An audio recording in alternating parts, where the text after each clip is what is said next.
Bismillahirrahmanirrahim. Dear students, Assalamu alaikum. I am Wasim Beg from DPSC Faisalabad, again here with you all. Computer Science Class 10th PTB book हमने start की हुई है। ये हमारा lecture number 13 है, जिसमें हम चैप्टर नंबर 5 स्टार्ट करने लगे हैं, सब प्रोग्राम्स एंड फाइल हैंडलिंग। ये चैप्टर नंबर 5 का लेक्चर नंबर 1 है।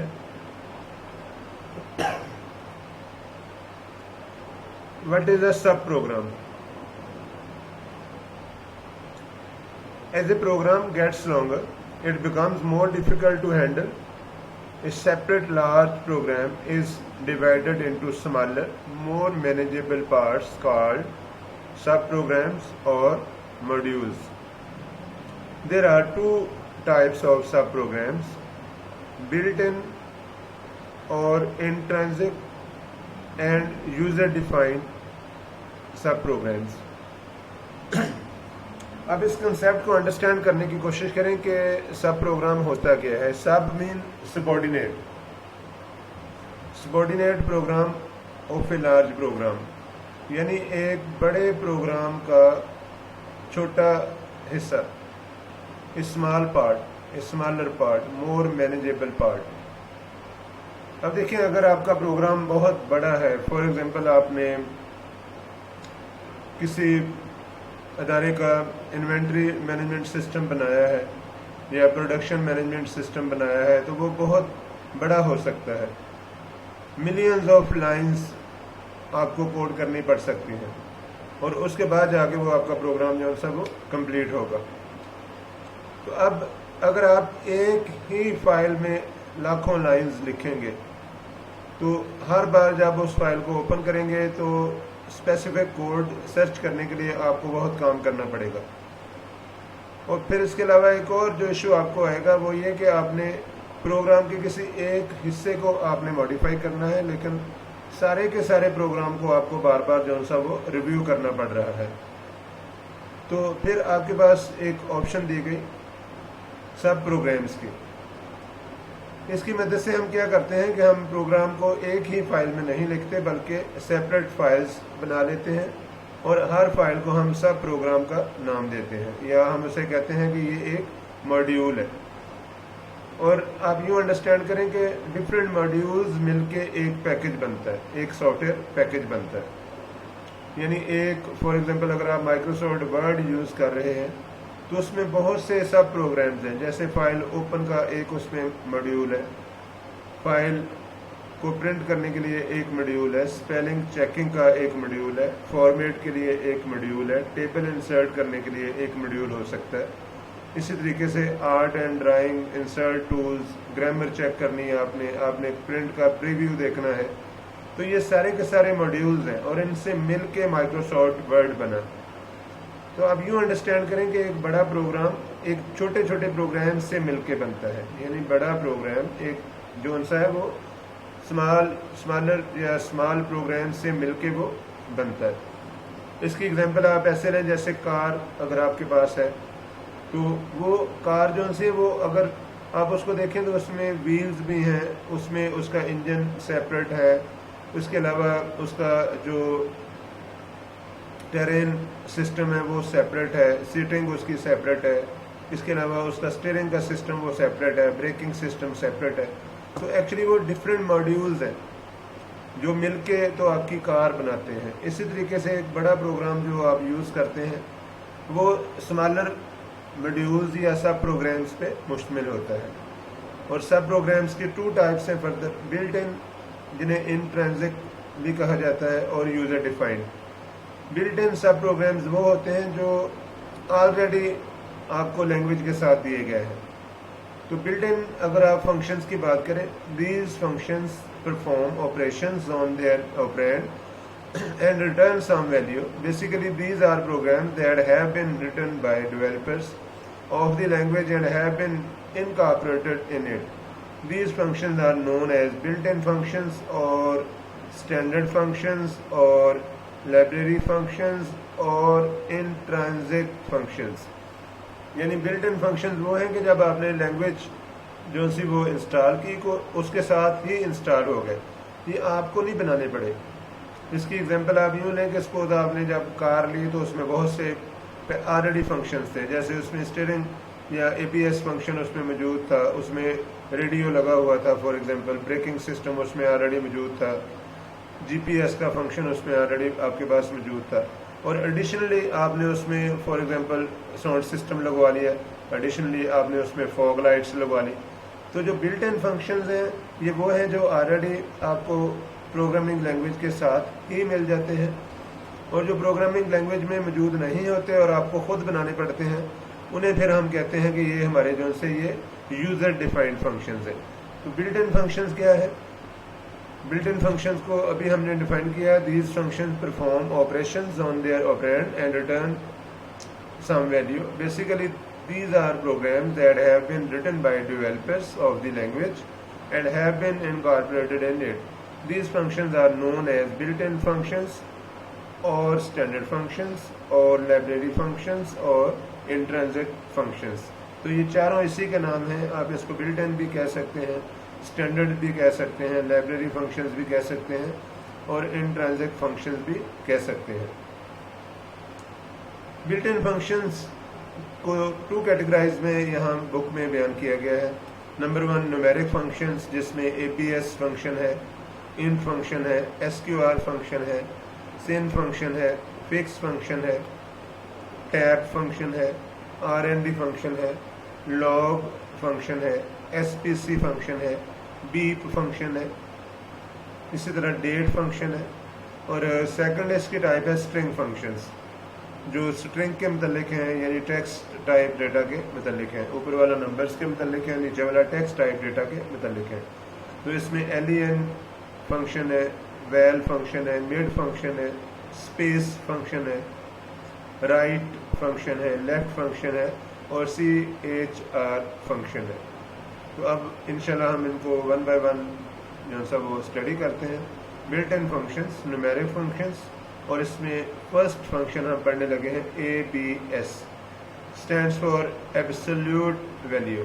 Absolute value, the purpose of ABS function is to return the absolute value of the expression x, that is the value without any sign. Format क्या होगा? आपने ABS लिखना है और bracket में आपने वो नंबर लिख देना है जिसका आपने ABS लेना है। ऑलवेज कीप इन माइंड के जो फंक्शंस हैं, ये ब्रैकेट का मकसद ये है कि इसको हम कुछ डेटा पास कर सकें, और फंक्शन की निशानी ही ये है कि उसके साथ ब्रैकेट्स लगी होंगी। एग्जांपल अगर हम देखें तो प्रिंट आप करेंगे ABS -15। अब देखें जो -15 है ये एक साइंड नंबर है, यानी इसके साथ साइन है, माइनस का साइन है, और इसकी आउटपुट आपको मिलेगी 15। तो एक्चुअली ABS आपको एब्सोल्यूट वैल्यू जो सी वो रिटर्न करेगा। वाइट बोर्ड पे मैं आपको समझाने की कोशिश करता हूँ। देखें ABS ये आपका फंक्शन है, स्टैंड्स फॉर एब्सोल्यूट वैल्यू। अगर आपने इससे काम लेना है तो अब देखें वैल्यूज आपके पास 2 टाइप्स की होती हैं, यानी x अगर आपके पास 10 है तो हम इसको कहते हैं अनसाइंड। अनसाइंड यानी इसके साथ यहाँ पे सिंबल नहीं है। नॉर्मली यहाँ पे प्लस होता है, लेकिन वो प्लस हम इग्नोर कर देते हैं, हम लिखते नहीं हैं। और अगर आपके पास x -10 है तो इसका साइन है माइनस, तो इसको हम कहेंगे साइन वैल्यू। साइंड वैल्यू यानी अगर माइनस है तो उसको हम कहेंगे साइंड वैल्यू। अकाउंट्स में या फाइनेंशियल प्रॉब्लम्स में बाज़ हमारी ज़रूरत होती है कि हम प्लस माइनस शो नहीं करवाना चाहते, तो अगर ऐसी सिचुएशन हो और आप कहें कि मैं प्लस माइनस शो नहीं करवाना चाहता, तो आप करें प्रिंट। प्रिंट ये वही स्टेटमेंट है जो हमने ऑलरेडी पढ़ी है, जिसकी वजह से हम कुछ स्क्रीन पे प्रिंट करवा सकते हैं। प्रिंट ABS, और फॉर एग्जांपल अगर आप कहते हैं इस केस में x, अब x आपके पास फॉर एग्जांपल ये -10 है, अगर आपके पास x -10 है तो ये काम क्या करेगा? ये काम करेगा प्रिंट बी एस एक्स की वैल्यू -10 और ए बी एस जो फंक्शन है ये माइनस को इग्नोर कर देगा और आपको जो आउटपुट मिलेगी, आउटपुट आपको जो मिलेगी दैट इज 10। यानी अब देखें इसमें साइन मौजूद नहीं है तो इसमें से माइनस को निकाल दिया ABS फंक्शन ने। तो इस तरीके से ABS फंक्शन काम करता है। स्क्रीन पे एक दफ़ा दोबारा देखें। The purpose of ABS function is to return the absolute value of the expression x that is the value without any sign, यानी उसके साथ कोई साइन नहीं होगा। फॉर्मेट क्या होगा, ABS आपने लिखना है और साथ में आपने वो नंबर पास कर देना है जिसकी आपने वैल्यू ABS करनी है। जैसे प्रिंट ABS -15 करेंगे तो अब इसमें से माइनस रिमूव हो जाएगा और आपको आउटपुट मिलेगी 15। एक और फंक्शन स्टडी करते हैं, int function stands for integer.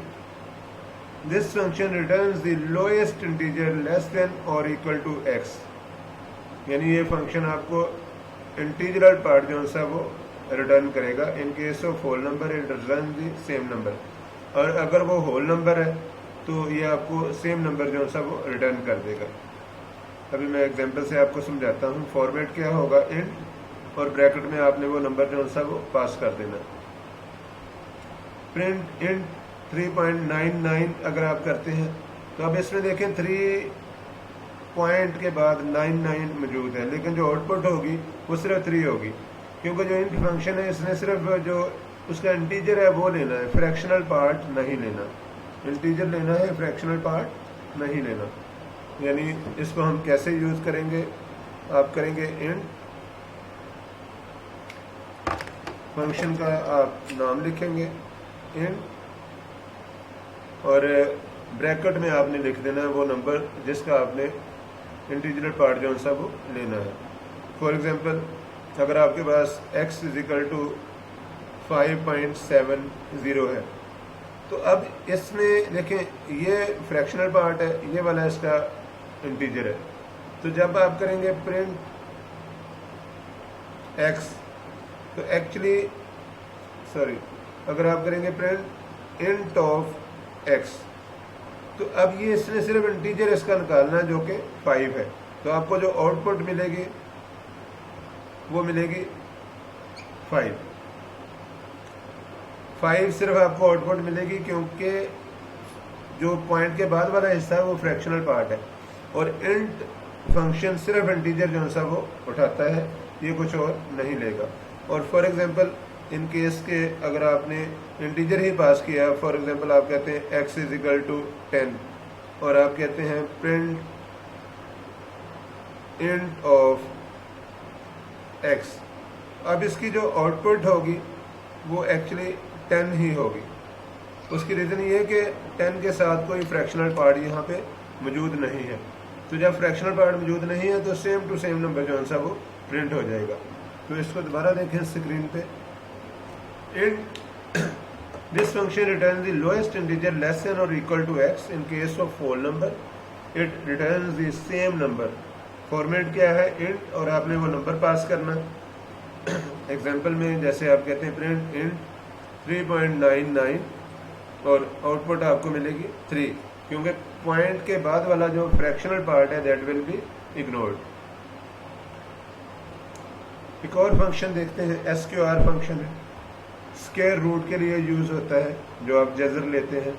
This function returns the square root of a positive number x must be greater than और इक्वल टू 0। तो ये स्क्वायर रूट लेने का रूल है कि जो x है, जिस नंबर का आपने स्क्वायर रूट लेना है वो या तो 0 से बड़ा हो या वो 0 हो। माइनस वाले नंबर्स का आप स्क्वायर रूट नहीं लेते। फॉर्मेट इसका क्या होगा, आपने SQR लिखना है, ब्रैकेट में आपने वो नंबर पास कर देना है जिसका आपने स्क्वायर रूट लेना है। प्रिंट SQR अगर आप 81 करते हैं तो कोई स्टूडेंट बताएगा इसका आंसर क्या होगा। 81 का स्क्वायर रूट अगर आप लें तो क्या होता है, शाबाश, ठीक है। आउटपुट इसकी मिलेगी आपको 9, क्योंकि 9 का जो स्क्वायर है दैट इज़ 81 और 81 का जो स्क्वायर रूट है दैट इज़ 9। तो अगर आप इसको अंडरस्टैंड करना चाहें बड़ा इजी फंक्शन है SQR return square root, square और R for root, square root. जैसे फॉर एग्जांपल आपके पास अगर x 81 है, चलिए और कोई एग्जांपल आपको दे देता हूँ, 49 है फॉर एग्जांपल, और आप करते हैं प्रिंट SQR ऑफ x, तो x का जो स्क्वायर रूट होगा वो आपको ये फंक्शन रिटर्न कर देगा। आउटपुट आपके पास आएगी,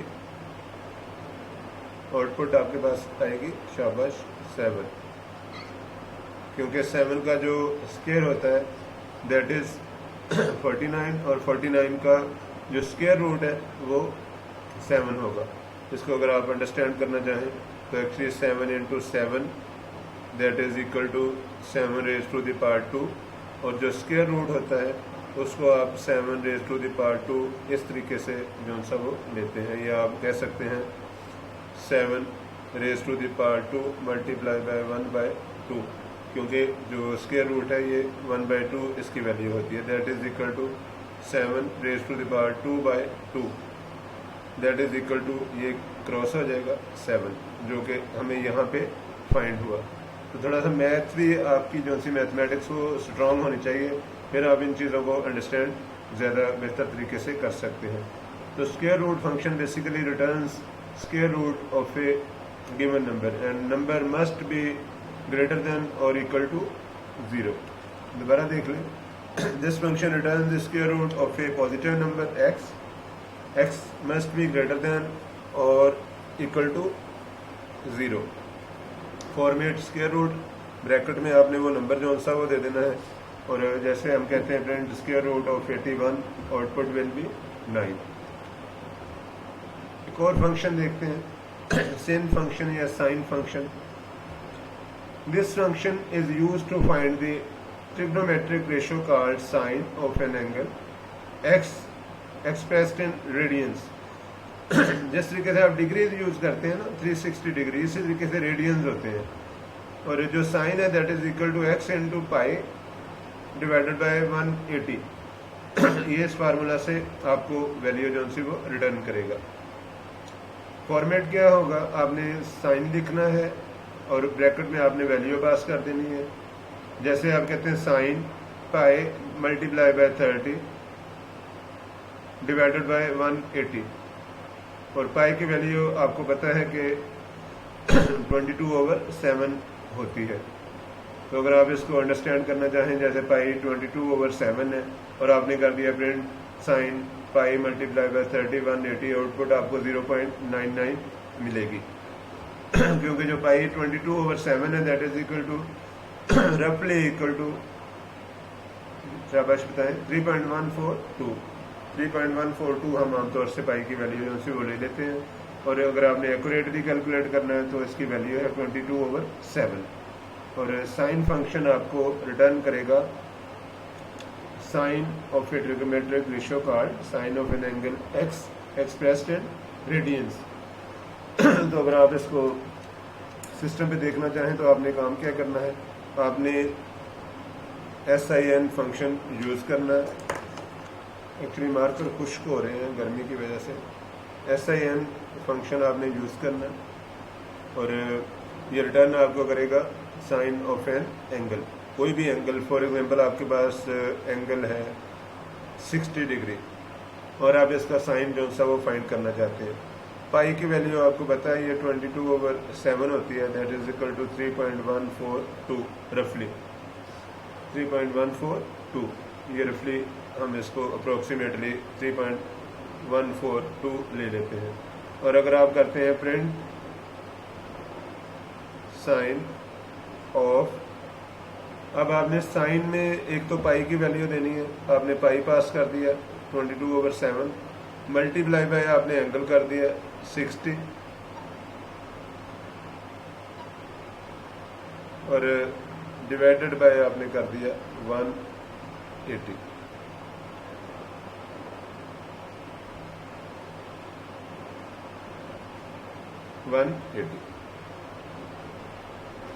यानी आपने पाई मल्टीप्लाइड बाय 60 जो आपका एंगल था और डिवाइडेड बाय आपने कर दिया 180 मल्टीप्लाई बाय 60 डिवाइडेड बाय 180। और इससे जो आपको आउटपुट मिलेगी वो साइन, ये वाली प्रोसेस होगी और साइन आपको इसकी आउटपुट मिलेगी जो आपके सामने स्क्रीन पे है 0.9999। तो इस तरीके से ये कुछ न्यूमेरिक फंक्शंस को हम इस वक्त कंक्लूड करते हैं। इसके अलावा और भी फंक्शंस हैं मैथमेटिक्स के जो आप यूज़ कर सकते हैं, जिसमें कोसाइन के लिए cos ऑफ x सेम तरीके से अप्लाई होगा, x आपने पास करना है। सीकेंड के लिए सीकेंड x आपने पास करना है। कोसिकेंड आपने फाइंड करना है तो कोसेक और x पास करना है।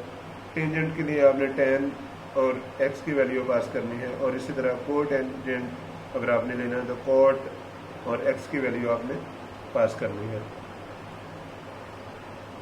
इन फंक्शंस की आपने प्रैक्टिस करनी है, ये आपका होमवर्क है। रिवाइज करें, लेक्चर को बार बार देखें। वीडियो लेक्चर है, जितनी बार चाहें आप इसको देख सकते हैं। नेक्स्ट लेक्चर हमारा इंशाल्लाह लेक्चर नंबर 14 होगा। चैप्टर नंबर 5 सब programming, file handling, built in function में रिमेनिंग जो न्यूमेरिक फंक्शंस हैं उनको इंशाल्लाह हम स्टडी करेंगे। थैंक यू ऑल, अल्लाह हाफिज़।